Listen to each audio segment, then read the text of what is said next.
A very good morning and a warm welcome to one and all present over here, teachers. Yeah, you'll be able to hear me. Thank you so much for joining on session number 102. And this time we are touching on an important topic called as humor in education. It's really funny to, even realize the fact that there's a separate session happening on this.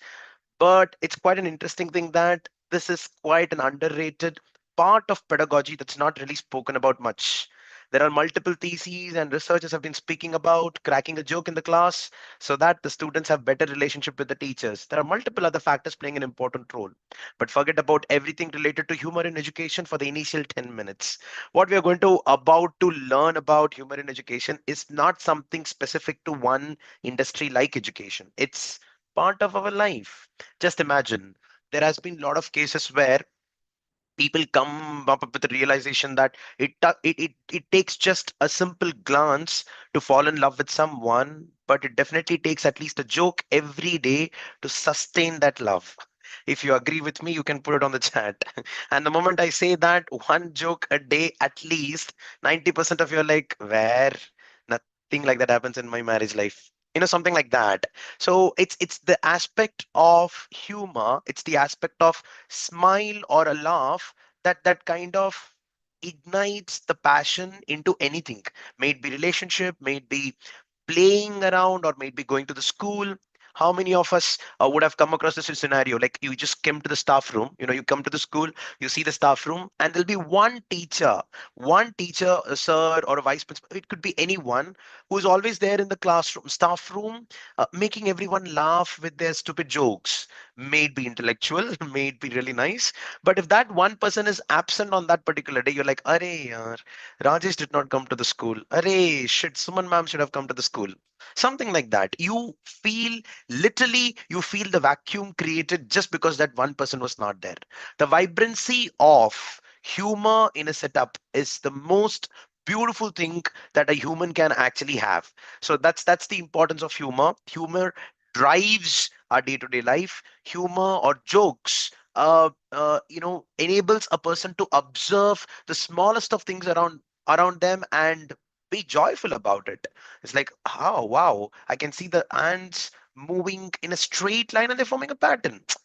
Ants move in a straight line. That's a very simple thing. But when you observe it, when you stuck or when you stick your vision to that particular aspect, you're like stuck there for some time. You enjoy that moment. Maybe you don't laugh it out loud, but you enjoy. So indirectly, the point over here is a humorous person generally will have a quick or a great knack for observing the little things. If you do have, you can self-reflect. If you want, you can put on the chat. But yeah, but definitely there is one person in the staff room who will never laugh for any kind of joke. I'm not sure if it's there in your school. It's like how much ever you try, how much ever you crack, you're like, I was born not knowing how to laugh, and they'll never laugh. How much ever you try, like it's generally the teachers would say that, okay, you're talking about my principal right now, but no, I'm not talking about your principal alone. It could be anyone, and don't name anybody over here right now. It's like a serious offensive thing, and that's completely fine according to me. But if the other person take it in an offensive manner, it's difficult. Again, the point here is jokes have to be really so careful that it doesn't hurt anyone's feelings. It's like you can laugh how much ever you want in your life, but even a simple smile hurting someone's feelings is not really the right thing to do. It's not human, something like that. So we're going to talk about humor in education, and I think the content delivery of a teacher, I'm repeating a word called as content and delivery. We'll talk about it in little detail a little later. It humor being part of this plays an important role. Yesterday I was at a very interesting teacher training program in Hyderabad, and one of the teachers really mentioned one very nice thing. There are few aspects that you can never mention in your lesson plan. It's like, can you really have a column in your lesson plan stating that what joke I'm going to crack today? No. So you can't have that. So lesson plan, how much ever we write, this is going to be more from the content coverage point of view, but not really the delivery, right? So lesson plan having a column of delivery itself is a crime. For example, in this particular class, I'm going to use inductive approach. Oh, you don't mention that.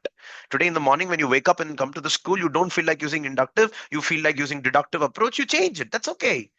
right? Nobody's there to govern that particular part. So point is, content is extremely different and the delivery is completely different. In humor, these two play a very important role, and that's why you find some people really funny for speaking the same thing, the others you don't really like it. That is why stand-up comedians, even when they repeat the same thing that you would have come across in your life, there's a huge laughter in the crowd. And there are many, many people across the globe who are doing amazing work in this field of stand-up comedy, and it's an art. Trust me, it's an art. You crack a joke and everybody's laughing except the person who cracked the joke. They need to create that composure, that silence, I would say, not really expressive about the joke that they create, and make sure the other people laugh. There's always a subconscious message that passes. For example, I speak to Vimy ma'am for that matter, and I'm like, and I'm continuously talking to her by a gentle smile. Vimy ma'am, please tell me how are you, what's up, and things like that. You will be surprised to feel or find that the other person is also starting to smile back. And humor, smile, laughter all plays an important role in retention and attachment of information. So that's the reason like humor plays an important role in education. So let's quickly start with this context on humor in education teachers. If there is anyone out there who prepares on jokes to be cracked in the class before coming to the class, I would like to have a special thank you or a special sense of recognition for you that you're doing a great job.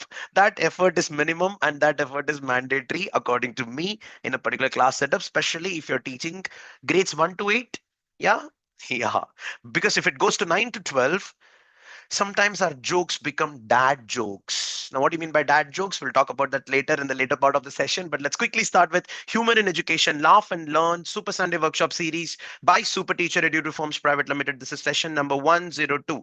Indirectly, 102 Sundays have already got, about to get over in few minutes. So I would request all the other teachers, if you're joining here for the first time, or if you just joined in the last month or something like that, I would request you to go to Super Teacher official YouTube channel. You'll find all the 100 sessions with various topics. Nearly 90 unique topics have been covered.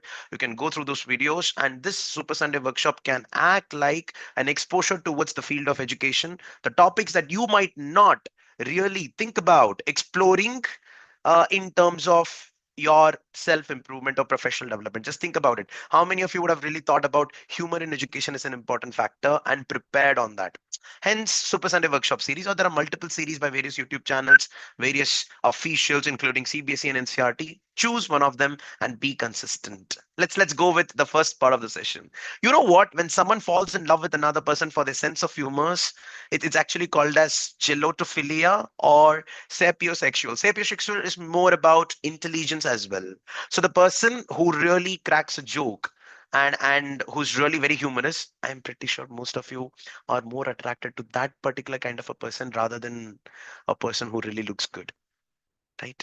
Does it make sense? Oh, it made a lot of sense in my life, trust me. Yeah. But the point here is when we talk about someone getting attracted to somebody who's really intelligent, who is really witty, witty, witty, that means a joke with a lot of intelligence in it.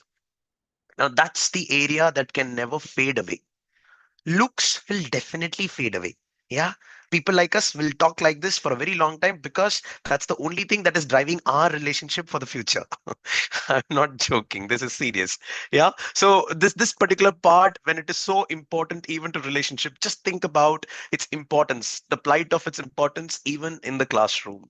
So that's with respect to just a word that I would like to tell you. In fact, just take a moment to think about your favorite teacher growing up, like in your school days or college days. There are a lot of chances that you like that particular professor or a teacher because they made you smile.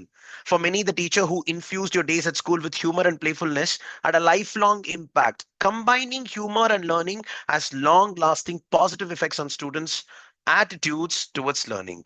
The ability of somebody to really take things in a light-hearted manner, the ability of children to joke on a very serious situation or in a very serious situation, all these things have been the result of their teachers who did something like this during the school days. Now, this can even be parents if parents are watching, but it's important to crack a joke at the right time, at the right place without hurting anyone. Let's Oh, you used to like Charlie Chaplin, right? Now Charlie Chaplin's kind of jokes were never with verbal usage. It was all body actions. Now that's fantastic. You need to really strain a lot while cracking a joke if you want to do like Charlie Chaplin.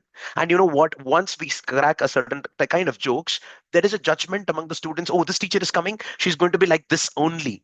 I'm really surprised with this teacher. What kind of dress is she or he going to wear today? I've come across a teacher who got 365 unique kind of dresses that the teacher used to wear, different days every day to the school. It's like one day it's like, say for example, in a traditional attire of Tamil Nadu. The other day it is traditional attire of Kerala. The other day it is about West Bengal. Every type of attire, every type of fancies. For example, one day that fellow basically is a person who portrayed himself as Jhansi Ki Rani, and that was one of the interesting class where I was fortunate to be part of that class around, I think, 7 8 years back. This is one of the schools in Tamil Nadu, and I'm happy that a principal allowed that to happen. So the children are always excited about what kind of attire this particular person is going to wear for today's class. This excitement also can be categorized under a sense of humor of that particular teacher. Yeah, your class is always full of joy. Fantastic. Let's go forward. Let's go forward. So we're not going to get into too much of theory, teachers. Trust me. Humor enhances memory and learning retention. It's a common sense. You're able to understand. That's because of the release of happy hormones. So it's all about that only.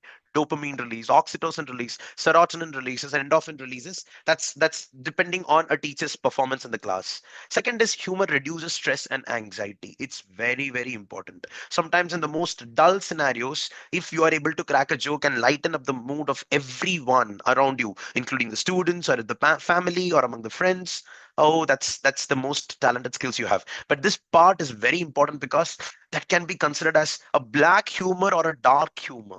Just imagine somebody passed away, like for example, like a grandmother passed away. I'm just taking a bizarre scenario in my case that happened, and one of my friends was like, okay, finally she has gone, you've got the room for yourself. Now, this fellow is my close friend. My father is standing nearby.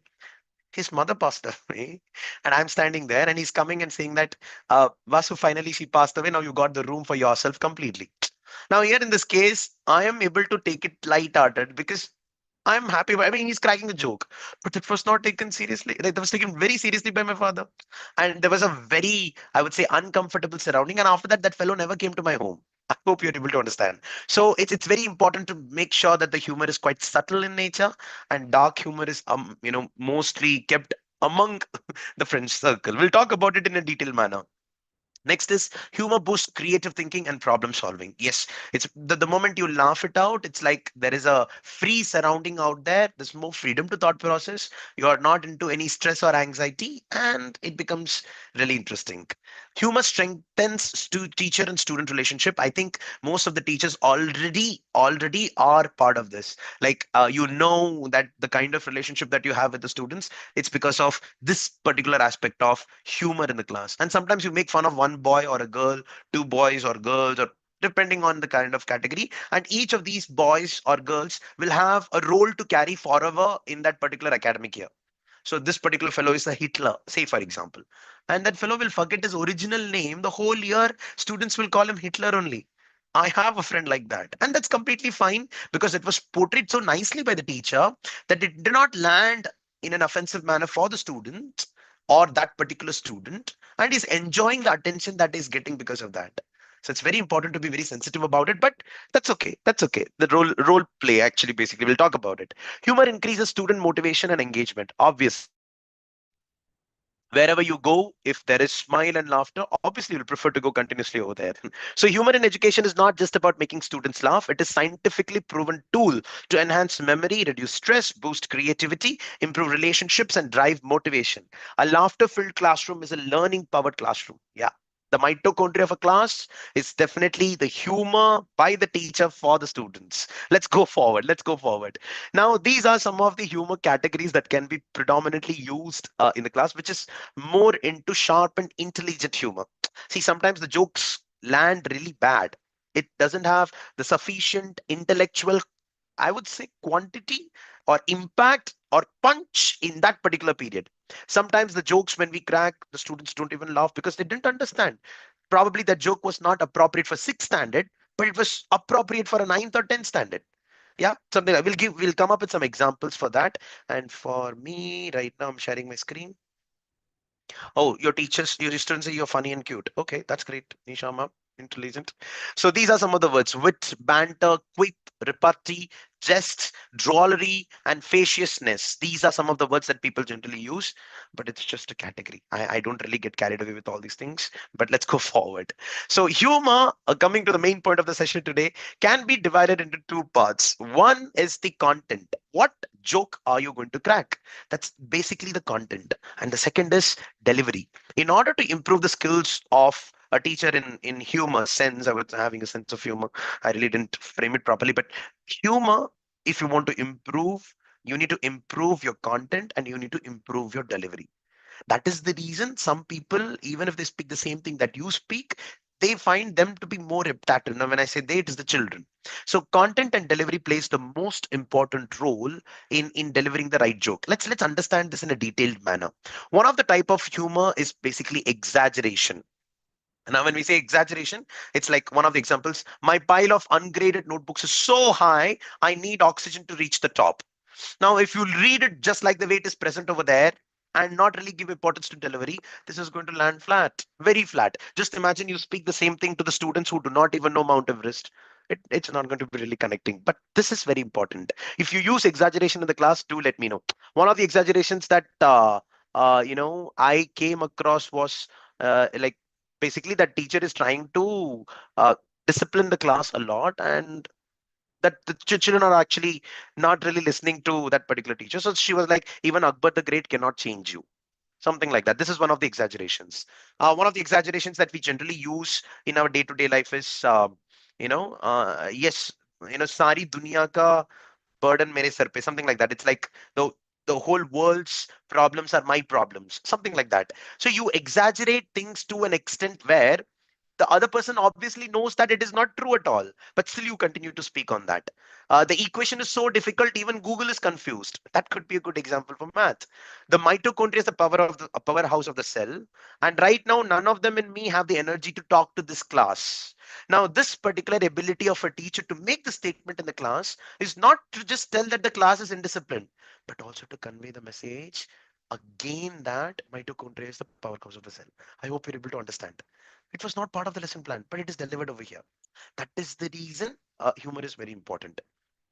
Yeah. Do you have any exaggeration examples? Anyone? You can put in the chat. Anyone? Anyone? Anyone? Any exaggeration? Any something in your personal life? Yeah. One of them like okay. Okay. Yeah, you can put it to everyone. That's okay. So basically, how to use it in the class? Exaggerate to make concepts memorable. Use it to make difficult topics seem less intimidating. Let's go with the next type of joke. Let's say God, oh, this one, even God run away. Oh, that's nice. That's interesting. Sine, cosine, tangent ratios. Okay, okay, okay. What was that horse? Uh, I'm so hungry I could eat a horse. Oh, okay. That's exaggeration. हम नहीं सुधरेंगे थोड़ा और. We need a catalyst to speed up the learning process. Okay, that's interesting. I was going to go from water. Come on, ma'am. What have you? I'm not able to see that, but you said the formula was H2O. Oh, okay. Like that. Okay. Remember that's very important from delivery point of view as well. Second type is misdirection, setting up an expectation then surprising the students. Just imagine, we'll talk about the city of Mumbai. It's like Mumbai is the most beautiful city. We are recapping this lesson. The children are listening to us, and you're like, Mumbai is the place where you've got considered to be an economic capital city of India. Mumbai is the place where, there are multiple, I would say, uh, spots. I mean, why am I missing on the word? What is that word called as which is known for heritage? Yeah, I'm so sorry. Mumbai is a place which is known for its culture and heritage. There are a lot of spots, especially the Ajanta caves, Ellora caves, or you need to go to the Elephanta caves basically, and you have got a lot of exposure over there. And then you continue and you say that Mumbai is the place where India Gate is also present. Now, the moment you say each and every word, the children are like, yes, I understand. And the moment you say Mumbai is a place where India Gate is present, all the children are like, really? Or else you stop and say that no, It's not India Gate, it's actually called as Gateway of India. India Gate is present in New Delhi. It's like you guide the students in a direction and then you bring them back. Misdirection is setting up an expectation, then surprising the students. I find it to be really helpful in most cases. For example, class today we have a surprise test. Surprise, there's no test. This is not really that great, but sometimes you do that. Subject examples like gravity is so strong that if I drop my coffee, no, don't do that. Something like that. Shakespeare was a man of many words, some of which even he didn't understand. Look at the paradox over here. He's a man of many words, but some of which even he didn't understand. So he knows something that even he didn't understand. Even the English teachers keep cracking this joke whenever they go through anything related to Shakespeare. Yeah, you're right. Mount Everest is the tallest mountain, but the biggest mountain I face daily is climbing the stairs to come to your class. So it's totally unexpected, right? So something like that. So misdirection plays a subtle role in bringing back the class. So this could be another way of doing it. Whatever you are comfortable with, teachers, you can choose one of them and keep going forward. Let's go with one more. Let's go with one more. Right after that is storytelling. Oh, this is quite common. See, I once asked a student why they didn't do their homework. They said, I thought it was optional. Then I go like the vegetables that are there in your tiffin box, right? So this is I'm not sure how many of you are able to relate to this. Generally in primary classes, the children are mandatorily supposed to bring vegetables to the class, and that's an instruction. And if there is no vegetables in a certain kind of students, they keep repeating it. Okay, I should have done this. Just give me a minute. Done. So next is history. Imagine Julius Caesar texting his last was Brutus, are you serious? Something like that, rather than A to Brutus, something like that. So here it's like storytelling is done in your own fashion. Hey, I forgot this. Biology. Once I explained photosynthesis for 20 minutes and a student raised their hand and asked, so trees eat sunlight like we eat pizza. Absolutely. Now that's a good analogy that the child is doing. You can't say anything, but there is a laugh in the class. Yeah, exactly. Yeah, you are also undergoing this. Yeah. I say I need to decipher it, not read. Yeah. Economics, inflation is like a school canteen. Last year, a samosa was rupees 10. This year it's 15, and the next year we'll need a bank loan for it. Again, I would categorize this under exaggeration as well, but an interesting one over there. So basically, storytelling during the session itself, you know that by the time you're talking, this is the place exactly where things are getting boring, and you crack a joke immediately. Let's go forward. Let's go forward. Sarcasm is the most commonly used joke, especially when the relationship between two people are not really that great. Yeah. So it's like the other person says that, you know what, right after marriage, my life is very beautiful. The other person, this person like, how's yours? And another person like, yeah, yeah, very beautiful. You understood, right? So it's like you come up with a mockery over there, stressing on the words like very over here. It's like, yeah, yeah, very beautiful, something like that. So that plays an important role in conveying the message that I'm really being sarcastic. And if the other person doesn't understand sarcasm, then finish. That joke really didn't land properly. It's very important to make sure sarcasm plays the right role at the right person.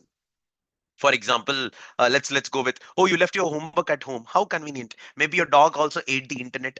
Something like that. Now, this is very obvious. This is very casual. This is very obvious. Everybody can understand. So, sarcasm has to be used only at places where the other person has a sense of understanding it. Yeah, yeah, you're right only. Everything you say, that's right only. Something like that. Yeah, subject example. Yes, of course, the earth is flat, and I suppose apples fall up now too. Something like that. Geography, you don't know where France is? Well, don't worry. Neither does your GPS half the time. It's basically Google Maps ka comparison with this. Wow, the French Revolution happened in the 1700s. What a surprise. It's not like I just said that 5 minutes ago. Sometimes you would have seen that the children, they keep talking and suddenly after 10 minutes, they'll ask a doubt about which you spoke 10 minutes back. Then there is a sarcasm coming into picture. And the beautiful part is this sarcastic moment is understood by all the children except that one particular child who asked that doubt. If you're able to remember an instance, that's great. So how to use it in the class? Basically use light sarcasm to reinforce key ideas. Avoid sarcasm that targets specific students. Yeah. Now this is something really not appropriate. We'll talk about how not to crack a joke in the class a little bit. But yeah, sarcasm plays an important role. Next is role play, acting out concepts. Now, I find this to be really most useful to me, and I keep talking about um you know this particular aspect of role play, and I remember the names with the role that the students have That's why it's very important to give the roles to respective students and do not change that particular person. If there are 40 students in the class, just imagine the most ideal scenario should be 40 roles in the class. It need not be just the person, it can be an object as well. Oh, I am gravity. I keep falling down, something like that. So I am gravity. The gravity is basically personified over here. So students, I present you today's guest. Drum roll. There's Mr. Pythagoras. Hello class, I have a special theorem for you. So there is Pythagoras who is present in the class. A student is assigned that, and that child is going to say that I am Pythagoras and iterating the same theorem. Role play is very important to understand exactly, especially in the areas of primary. I would find this to be appropriate even in higher classes. It's just that the right role has to be assigned to them. Act out Julius Caesar. I think everybody would have done. Pretend to be a photon traveling at the speed of light. Yeah. So like, how many of our or I think in chemistry, this example, like the inert gases, inert elements that do not really react, their extreme outer shell is completely satisfied with the number of electrons, something like that. So the most stable, and there are some people the most unstable. Oh, he's sodium, highly reactive. Yeah, this particular person has got something related to. So basically, you are assigning that element or that role to that particular person. And I think remembering periodic table for me was definitely because of role play that my teacher used. If X and Y were in a relationship, X would always be like, why do you always ask me to solve for you? Why? You know, why do you ask? Something like that. I didn't like that joke, by the way. But the point is, if X and Y were in a relationship and these are two children in the class, then that makes sense. Puns, not a very big fan of puns, me. But if it's the right pun with certain amount of intelligence over there and the children are able to relate to it, then that's a very good area. Why did the student eat his homework? Because the teacher said it was a piece of cake. These all come under the dad jokes category. I'll show you one video that I really liked. Subject examples. Math. Parallel lines have so much in common. It's a shame they will never meet. Okay. Okay. Biology, you are as bright as a bioluminescent jellyfish. So it's about bioluminescence. Physics, you must be a black hole because you just sucked all the energy out of this room. Something like that. So create subject related puns well before when you go to the class and then deliver it. And I would like to play one video that just disconnects the teachers from the students. See, there are some students in the class or teachers in the class who are well known for a certain kind of jokes. And for that, I would like to share the screen. I hope. Okay, I got it. Great. So basically, do you remember the channel Nickelodeon out there? Okay. What happened? Somebody else is playing the video. Give me a moment. Yeah, I got it. So you'll be able to see the screen in 3, 2, and 1. This is called Dad Joke Survivors.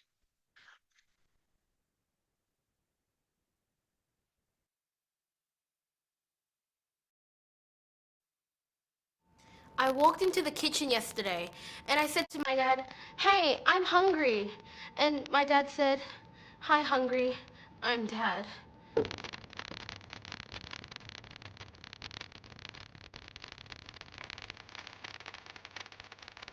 Well, we were having dinner, and Dad spilled his peas on the table. He looked right at me and said, "Oh no, I have just peed on the table."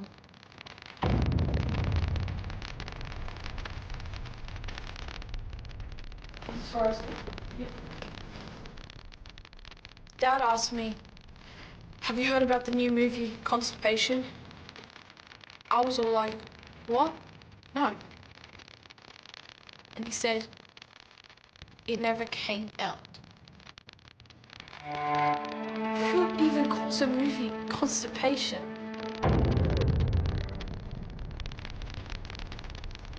My dad and I were going past the aquarium. He said to me, "How many tickles does it take to make an octopus laugh?"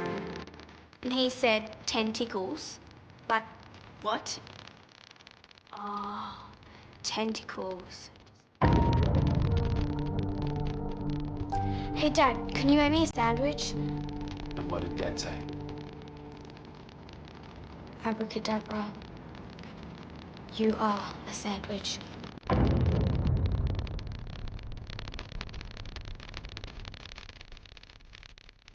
I guess I am a sandwich.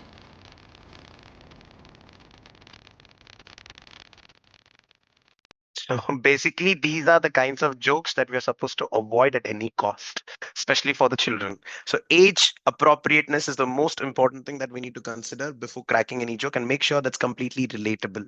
So humor in the class is not just about cracking a joke and talking about, various things. It's also about the ability to understand the other person, keep smiling while talking to the students, and then on the spot you just crack it. It has to be present in you. And when we talk about it has to be present in you, it's because you are completely free. You know the content very well. You're just focusing on the delivery and you're trying to observe the smallest of things that's present right out there. And then you do it. Yeah. Now, these are all, in Hindi, we call it as PJs, faltu jokes or something like that, right? No, not that. A very big no. The teacher gets disconnected from the student. So make sure whenever and it's important for us to realize that when we are there with a certain kind of students, maybe 9 to 12, it's important to know what kind of area the children are exposed towards to. And having an exposure in that area makes a lot of difference while cracking a joke. So let me quickly share my screen and show you the next part of the session, and that's where we get into points to remember before cracking a joke. So let me share my screen, and here we go. Now, this is very important for us to understand, and I think most of you know that. So whenever we talk about cracking a joke, remember there are most times there is a laughter out there in the public when the jokes are offensive. So say for example, if I come and crack a joke on a certain kind of or certain boy in the class, even if the joke is not really funny, all the children are going to laugh. A teacher comes up with an impression that, oh my god, the joke was really well, placed very well. Everybody's liking this joke, and it's really a good thing. But actually, we are affecting that one particular child. It's very important to realize that just because somebody's laughing out there doesn't mean that joke is really a good one out there. So know your audience. Ensure jokes are age appropriate and align with students' cultural and emotional maturity levels. Sometimes, if that topography people do not really get related to that joke, it's like you're just unnecessarily gaining some enmity, which is not really required. Stay respectful. Avoid humor that could be offensive, sarcastic, or targeting specific students, cultures, or disabilities. Yeah, I mean, that happens. But the best part is, like, even the recent survey said that if the students, forget about students, we're talking about adults over here, they really don't want to be categorized as if they are disabled. Even if they're disabled, cracking a joke on them, they don't really mind. They're like, we are here to enjoy. Don't think that we're disabled. Something like that. Yeah. Yeah, next is keep it relevant. Humor should support learning and not distract from it.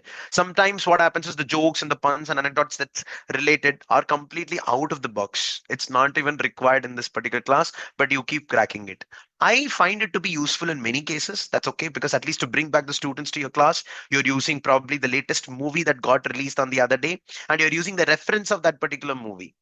And I'm still remembering some teachers who take examples of even Sholay at this particular time. Sholay is dead. Don't give me Sholay jokes. The students are not really able to connect because they do not know what Sholay is all about. I hope you're able to understand. How about that came just day before yesterday, something like that. Then you have got timing matters. It's very very important. Don't force any joke. It's like use it naturally to lighten the mood. It's not like you simply came up today and you wanted to, you have written some jokes and let me crack it. No, that cannot happen. Well, that is definitely a great ability for a teacher to decide and crack a joke. It's like I would say it's a difference between act and perform. We'll talk about action and performance in some other session, very important. But yeah, if you have that ability, that's great. Otherwise, you don't have to really force it out. Next is balance with discipline. A fun environment is great, but students should still respect the classroom boundaries and rules. Now, this is where discipline comes into picture. It's important for us to realize that suppose if the class is getting indisciplined and if there is a certain reason to it, cracking a joke on that particular reason and bringing back all the children to one common consensus of laughter and then guiding the students towards the class is more effective than using a scale and asking the students to keep quiet. The giggle will always be there, or probably that will get cascaded to the next class and it will get increased. But if you get into the flow of that reason of the discipline issue over there, then probably it works out. I'm not sure how many of you are able to relate to this, but this is quite an important aspect. Balance with discipline. A fun environment is great, but students should respect the classroom boundaries. Next is read the room. If a joke falls flat or makes students uncomfortable, move on gracefully instead of doubling down. Sometimes what happens is that the teachers keep speaking about the same joke multiple times. It's like it's like, you didn't understand this joke, let me repeat it once more. Still you didn't understand the joke, let me repeat it once more. It's gone. You are continuously exaggerating on yourself, like that joke didn't really, perform well in the class. Don't do that. So it's like, if it's gone, it's gone. Just keep continuing forward. Like most of the stand-up comedians out there, you do not even know if the joke was a joke at that particular moment. You're laughing and you're thinking that all the jokes were great, but there were at least 10, 15 jokes in the last half an hour that did not really land. The thing is, the ability of the comedian out there was so good that they didn't make you realize that. So that's an interesting part, right? So let's go. Otherwise, you'll become the laughing stock. Exactly. Encourage participation. Let students share their humor too. Like this builds a positive interactive learning space. So this is very important. I've seen that right after having a series of rapid fire questions on a certain aspect. Do you know this? Do you know that? And like you keep talking about a joke, ma'am. Now let me crack one joke. Okay, students would like want to crack it. Let them crack it. And even if the other children are not laughing, it's important for the teacher to laugh. Yeah, make sure you do that. So that's with respect to encourage participation. And finally, the most important, use variety. Mix different types of humor. Wordplay, could it be role play, storytelling, to keep it fresh and engaging. Do not fall under one category of I am well known for exaggeration. I am well known for puns. You could be well known for it, but having mix of all of these plays more important role. So these are all some of the most important aspects with respect to humor in education. And we're going to talk about the last part of this. Like when we talk about humor, it need not be only from the aspect of delivery of the words. It could be a simple video as well.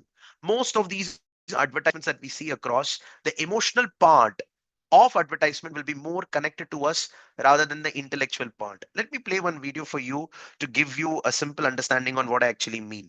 These are all old advertisements that I really like. I enjoy watching ads, more than, I would say, more than uh, the movie or the serial that's happening. Advertisements in a very short span conveys a huge message, and the intellectuality of that particular company and the marketing team is evidently visible over there. Let me show this to you. See this. Okay. You'll be able to see this in a few seconds.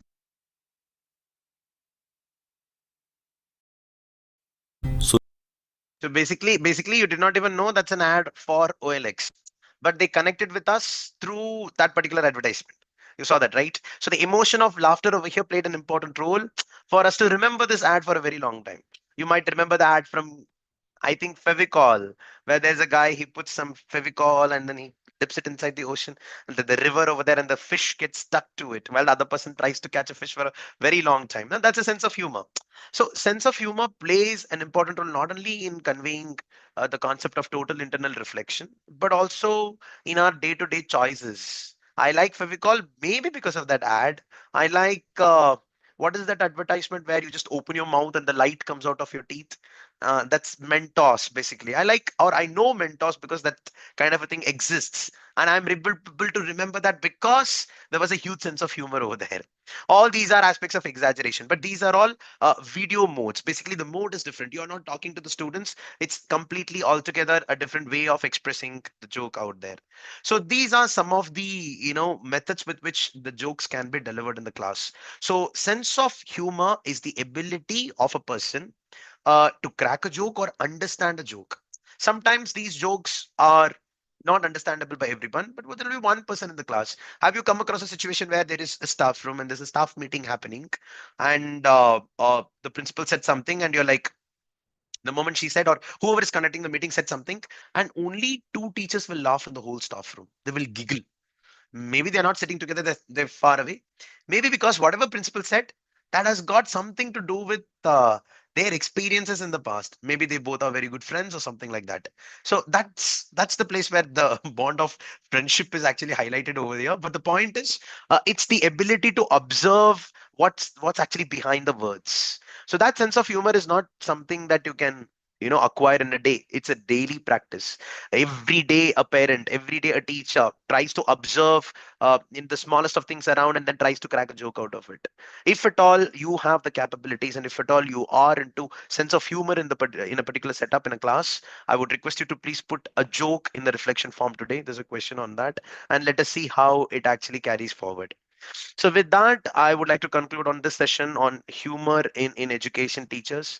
We are going to talk about humor in a more detailed manner from adult point of view, like what exactly humor is, how does it actually affect the dose, the dopamine, the oxytocin, the serotonin, and the endorphins, which regulates our happy hormones. And we'll talk about that to a large extent. Raise a minper and I raise a.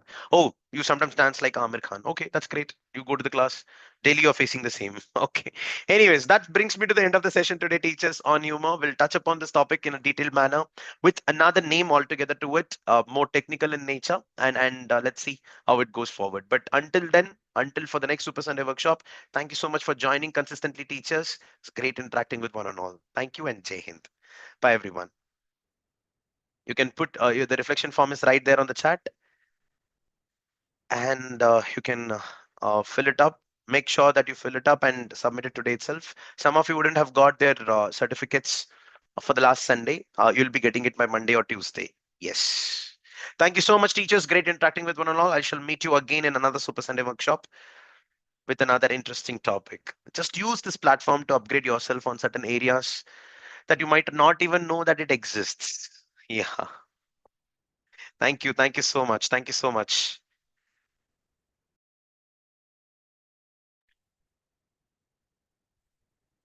Great. Thank you, Nisha ma'am. Thank you, Umadevi ma'am. Thank you. Thank you, Shabana ma'am. Yeah. Today there's another session at 11 o'clock, and probably that's one reason that I had to complete little early. I Thanks for that question. Oh, thank you, Dipshika ma'am. Thank you so much. Thank you. Thank you. Means a lot. Thank you. Thank you. Thank you. Thank you. I'll meet you in another Sunday with another good topic with more subtle sense of humor. Yeah. I need to improve that. Me a lot. Exactly. You're right. You're right, Arpita ma'am. You need to really read a lot and watch a lot of movies, according to me. Stand-up comedies. Oh, that's an interesting idea. Padmashri ma'am. Yeah, thank you, Sukhdira ma'am. Thank you. Thank you. Yeah,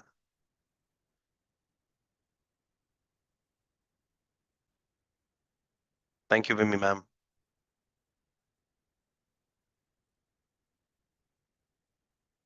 Oh, wow. That's nice to give the reference out there.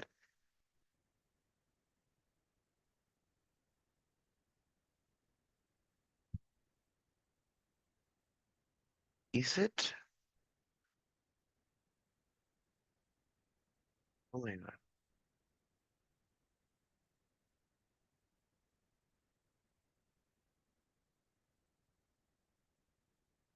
March 8th, na ma'am. This Women's Day. Yeah, I was just, I thought today. No, not today. Thank you, Rima ma'am. Thank you, Anushilpa ma'am. Arunima ma'am. Thank you. Thank you. Thank you, Devamaniguri ma'am. Great. So let's close for the session, and I'll meet you again in the next Super Sunday workshop with another interesting topic. Bye, everyone, teachers. Thank you so much.